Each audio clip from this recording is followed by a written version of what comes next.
नमस्कार दोस्तों आज के टाइम में इंडिया के जो अधिकतर लोग हैं, अधिकतर जो यूज़र हैं, जो भी स्मार्टफ़ोन यूज़ करते हैं, वो अपने स्मार्टफ़ोन के ज़रिए बहुत सारे अलग-अलग एप्लीकेशन का यूज़ करते हैं या फिर अलग-अलग वेबसाइट्स का यूज़ करते हैं। यानी कि वो किसी न किसी तरीके से वो इंटरनेट को सर्फिंग करते हैं और इंटरनेट का यूज़ करते हैं। और दोस्तों इससे क्या होता है कि बहुत सारा डेटा जो होता है वो जनरेट होता है। लेकिन दोस्तों इंडिया में जितना तेज़ी से या फिर जितना ज़्यादा लोग जितना ज़्यादा यूज़र जो है वो अलग-अलग एप्लीकेशन का यूज़ करते हैं, सोशल मीडिया का यूज़ करते हैं, इंटरनेट का यूज़ करते हैं। तो उसके लिए उन सभी चीज़ों को स्टोर करने के लिए यानी उनका जो डेटा है उसको स्टोर करने के लिए एक तरह से इंडिया के अंदर उतना ज़्यादा स्पेस नहीं है। यानी कि ये जो भी डेटा क्रिएट होते हैं, जो कि डिजिटल डेटा होते हैं, उनको स्टोर करने के लिए इंडिया के अंदर थोड़ा-सा एक तरह से काफ़ी कम स्पेस है। और दोस्तों इसी कारण से मैं बोल सकता हूँ कि इंडिया जो है उसके अंदर ये जो डिजिटल जो भी डेटा जो जनरेट होता है उसका स्टोरेज का कमी है। और इसी कारण से इंडिया प्लान कर रहा है कि हमारे यहाँ जो भी डिजिटल डेटा को स्टोर करने का जो क्राइसिस है उसको एक तरह से कम किया जाए। और दोस्तों इन्हीं सभी बातों का ध्यान में रखते हुए इंडिया के अंदर बहुत सारे जगहों पे डेटा सेंटर्स भी बनाए जा रहे हैं। और दोस्तों इंडिया की एक कंपनी है जो कि बेंगलुरु की कंपनी है और इस कंपनी का नाम है RMZ। और दोस्तों ये जो कंपनी है ये रियल इस्टेट की चीज़ों पे काम करती है, उनसे जुड़े हुए चीज़ों पे काम करती है। लेकिन दोस्तों ये जो RMZ जो कंपनी है, जो बेंगलुरु की कंपनी है, अब ये चाहती है कि इंडिया के अंदर बहुत सारे डेटा सेंटर्स बनाएं। और ये जो कंपनी है वो अब डेटा सेंटर्स के फील्ड में उतरना चाहती है और आर्टिफिशियल इंटेलिजेंस के फील्ड में उतरना चाहती है। और दोस्तों आप सभी जानते हैं कि अभी एक तरह से टेक्नोलॉजी जो है वो काफ़ी तेज़ी से ग्रो कर रहा है और इंडिया के जो अधिकतर लोग हैं, जो कि अधिकतर जो यूथ पीपल हैं, फिर जो कॉमन पीपल हैं, वो एआई का भी अधिकतर यूज़ करते हैं। तो दोस्तों इन सभी चीज़ों को ध्यान में रखते हुए ये जो RMZ कंपनी है वो अब डेटा सेंटर्स को ज़्यादा से ज़्यादा इंडिया के अंदर बनाना चाहती है। और वो इसी कारण से वो इस फील्ड में काफ़ी ज़्यादा पैसा इन्वेस्ट कर रही है, खर्च कर रही है। और दोस्तों यदि बात करें इंडियन रूपी के बारे में तो लगभग 3 लाख करोड़ रुपए ये RMZ जो कंपनी है वो खर्च कर रही है। और इसका खर्च इस पैसे को खर्च करके वो इंडिया के अंदर अगले 5 सालों में डेटा सेंटर्स बनाएगी। अब दोस्तों आपको मैं थोड़ा-सा यहाँ पे जानकारी दे देता हूँ डेटा सेंटर्स के बारे में कि ये जो डेटा सेंटर्स होते हैं, वहाँ पे काफ़ी पावरफुल कंप्यूटर लगे होते हैं और उस कंप्यूटर के अंदर जीपीयू लगे होते हैं। और दोस्तों ये जो डेटा सेंटर्स होता है, इनका काम होता है कि डेटा को प्रोसेसिंग करना। और दोस्तों इन्हीं डेटा सेंटर्स के कारण ये जो आर्टिफिशियल इंटेलिजेंस जो होते हैं, वो काम कर पाते हैं। और दोस्तों ये जो आपको मैं यहाँ पे अब मैं बताना चाहता हूँ कि आखिर में ये जो RMZ कंपनी है वो ऐसा क्यों कर रही है। दोस्तों आपको मैं यहाँ पे छोटा-सा डेटा देना चाहूँगा पूरे दुनिया भर के बारे में। दोस्तों वैसे पूरे दुनिया भर में जितना भी डेटा जनरेट किया जाता है, चाहे वो पूरे दुनिया के जितने भी देश हैं वहाँ के लोग, चाहे वो एप्लीकेशन यूज़ करें कोई भी, चाहे वो सोशल मीडिया का यूज़ करें, चाहे वो कोई भी इंटरनेट का यूज़ करे। और दोस्तों पूरे दुनिया भर में जितना भी डेटा का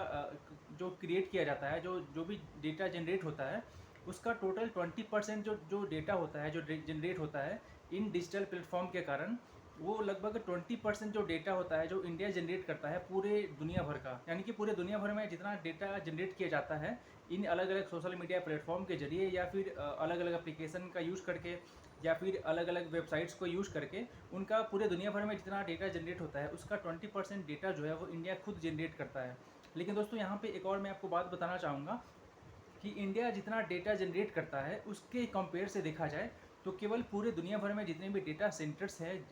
जितना है पूरे दुनिया भर के अंदर डेटा सेंटर्स को बनाया गया है, उसके अकॉर्डिंग केवल 2% डेटा सेंटर इंडिया के अंदर है। तो दोस्तों आप यहाँ पर समझ सकते हैं कि इंडिया के अंदर सबसे अधिक डेटा को जनरेट करने वाले यूजर्स हैं, लेकिन यहाँ पे काफ़ी कम मात्रा में उसी डेटा को स्टोर करने के लिए इस डेटा सेंटर है। और दोस्तों यही कारण है कि जो RMZ जो कंपनी है वो अब इस फील्ड में आकर के काम करना चाह रही है।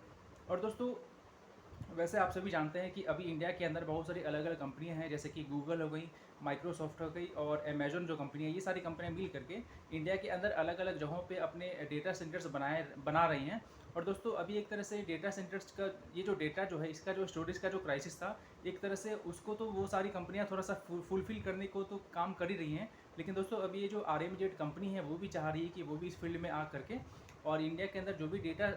जो स्टोरेज है उसका जो क्राइसिस हो रहा है उसको कम करे। अब दोस्तों यहाँ पे आपको मैं बताना चाहता हूँ कि ये जो RMZ कंपनी है वो क्या कर रही है। तो दोस्तों ये जो RMZ कंपनी है वो इंडिया के अंदर अलग अलग क्षेत्रों में, अलग अलग एरिया के अंदर जा करके बड़े बड़े डेटा सेंटर्स बनाएगी। जैसे कि मैं बात करूँगा इधर शहरों के बारे में तो उसमें से बेंगलुरु है, मुंबई है, चेन्नई है, विशाखापट्टनम है और हैदराबाद है। यानी कि ये सारे जो शहर का नाम जो आपको मैंने बताया है, इन्हीं सारी शहरों में ये RMZ जो कंपनी है वो डेटा सेंटर्स बनाएगी।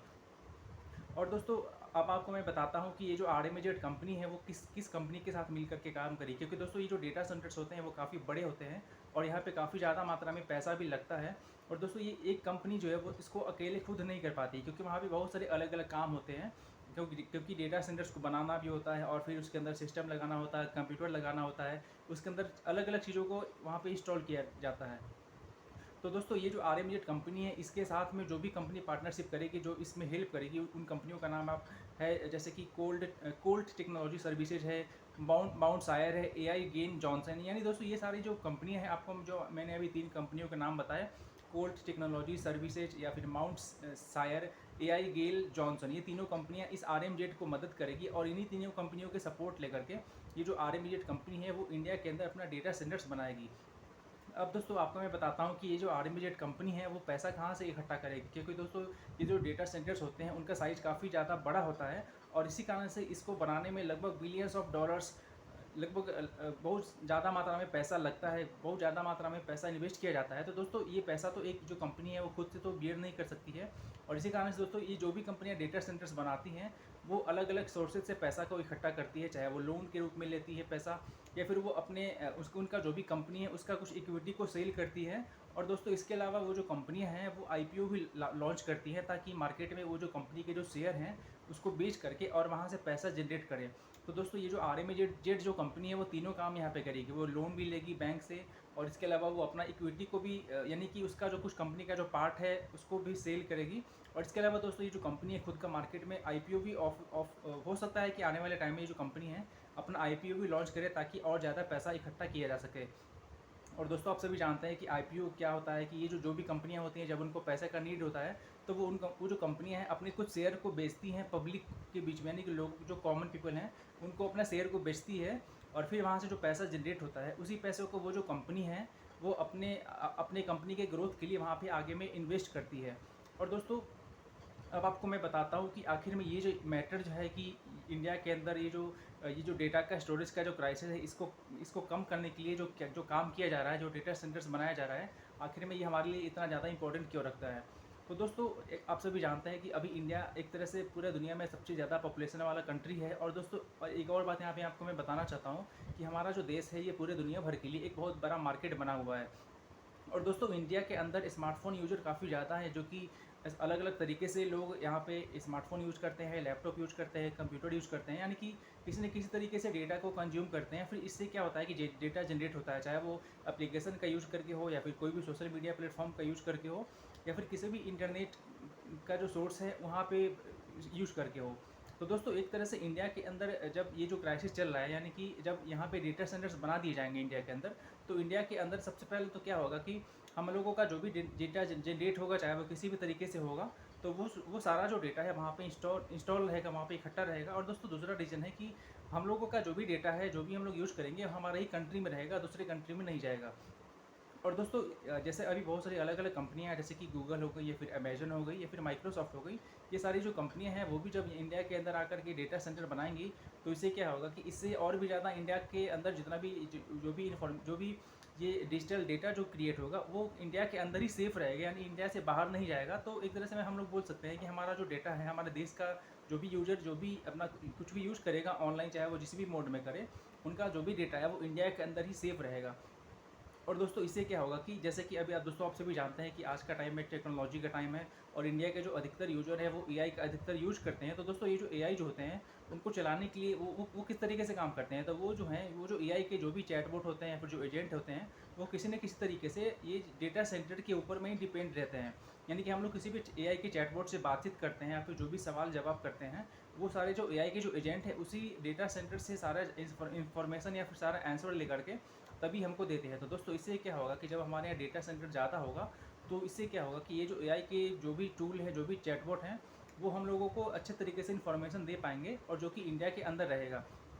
और दोस्तों यदि बात करें हम इस आरएमजेड कंपनी के बारे में, तो दोस्तों ये जो कंपनी है, वैसे ये कंपनी का फील्ड है रियल एस्टेट में काम करना, लेकिन दोस्तों ये चाहती है कि अब ये जो है इंडिया के अंदर डिजिटल इंफ्रास्ट्रक्चर के ऊपर फोकस करे, उसके ऊपर जोर दे, ताकि इंडिया के अंदर ज़्यादा से ज़्यादा डेटा सेंटर्स बने मिले, यानी कि इंडिया के अंदर ज़्यादा से ज़्यादा डेटा सेंटर्स बने ताकि इंडिया के अंदर जो भी डेटा जनरेट होता है उसको स्टोर बाहर में नहीं किया जाए, यानी कि दूसरे कंट्री में नहीं किया जाए। क्योंकि दोस्तों आप सभी जानते हैं कि यदि हमारा जो डेटा है वो दूसरे कंट्री के अंदर स्टोर हो जाएगा, दूसरे देश में स्टोर होगा, तो हो सकता है कि वहाँ की जो गवर्नमेंट है वो उस पर रोक भी लगा सकती है, या फिर कुछ भी हो सकता है, हमारे जो डेटा है वो उसका मिसयूज़ कर सकती है दूसरी कंट्री। लेकिन दोस्तों जब ये जो डेटा सेंटर है जब हमारे ही कंट्री के अंदर बने होंगे, तो इससे क्या होगा कि हम सभी लोगों का जो जो भी डेटा है, जो भी जिस भी रूप में डेटा जनरेट होता है, वो सारा डेटा हमारे इंडिया के अंदर ही रहेगा। और दोस्तों इसके अलावा ये जो हमारा जो भी डेटा है वो बाहर नहीं जाएगा, और हमारा जो सिक्योरिटी है, जो भी सेफ्टी है, वो बिल्कुल रहेगा। और दोस्तों इसके अलावा क्या होगा कि हम लोग के यहाँ जो एआई के जितने भी चैटबॉट होंगे, क्योंकि दोस्तों आज के टाइम में हम लोग केवल फॉरेन कंपनियों के ही एआई टूल्स का यूज़ करते हैं। लेकिन दोस्तों जब हमारे यहाँ ज़्यादा मात्रा में डेटा सेंटर होंगे, यानी कि ज़्यादा मात्रा में इन्फॉर्मेशन होगा, और दोस्तों जब हमारे यहाँ ज़्यादा मात्रा में डेटा सेंटर्स होंगे, ज़्यादा मात्रा में इन्फॉर्मेशन होगा, तो बहुत सारी इंडिया की ही कंपनी जो है वो आगे आएंगी। इंडिया के बहुत सारे ये जो स्टार्टअप्स हैं वो आगे आएंगी और अपने चैटबॉट को बनाएंगी और उसको ट्रेनिंग देंगी, और उसको ट्रेनिंग देने के लिए इंडिया के अंदर जो भी डेटा सेंटर्स में जो इन्फॉर्मेशन होगा उसी का ही यूज़ करेंगे। तो दोस्तों एक तरह से मैं बोल सकता हूँ कि ऐसा करके हमारा जो देश के अंदर जो टेक्नोलॉजी का जो ग्रोथ है वो बढ़ेगा। और दोस्तों हम लोग आज के टाइम में जो अपने एआई जो भी यूज़ करते हैं, एआई का जो भी टूल यूज़ करते हैं, उसके लिए हम लोग दूसरे देश के अलग अलग कंपनियों के ऊपर निर्भर रहते हैं। तो दोस्तों जब ऐसा हो जाएगा, जब डेटा सेंटर्स हमारे यहाँ ही खुलने शुरू हो जाएंगे, तो दोस्तों हमारा जो भी डेटा है वो हमारे ही लैंग्वेज में, हमारे ही कंट्री में स्टोर रहेगा। और इसके कारण हमारे ही देश के जो भी स्टार्टअप्स होंगे, या फिर जो भी कंपनियां होंगी जो कि एआई के फील्ड में काम करना चाहती होंगी, रिसर्च करना चाहती होंगी, वो हमारी कंट्री के अंदर जो भी डेटा सेंटर है उसके अंदर जो भी इन्फॉर्मेशन है उसका यूज़ करके अपने एआई के टूल्स को, एआई के चैटबॉट को ट्रेनिंग दे पाएंगी। और दोस्तों ऐसा करके हमारे देश में कंपनी भी ग्रोथ होंगी, और हम लोग स्वदेशी एआई के चैटबॉट का भी यूज कर पाएंगे। तो दोस्तों आशा करता हूँ कि आपको ये मेरा वाला वीडियो अच्छा लगा होगा। तो दोस्तों इस वीडियो में इतना ही। आपसे मिलता हूँ मैं अगले वीडियो में, तब तक के लिए गुड बाय।